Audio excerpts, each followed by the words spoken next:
Dahil nga sa bagong dating lang itong free sample na to, sinearch ko talaga bakit magkasama ang collagen peptide at hyaluronic acid.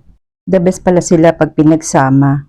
Kasi while yung collagen ang nagpapalakas ng ating mga cartilage at connective tissues, yung hyaluronic acid providing naman ng lubrication sa mga joints at nagre-reduce ng mga pain at nag-improve ng mga mobility. At talagang itong combination na to nakakatulong sa mga may osteoarthritis.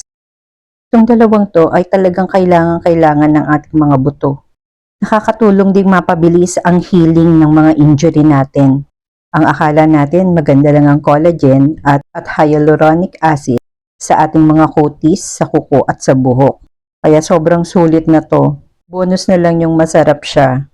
Imagine, in less than 300 pesos, may 1 month supply ka na ng pampaganda at nakakatulong pa sa ating mga buto. Sama mo na rin ng muscle. Meron din siyang benefit sa ating mga muscle.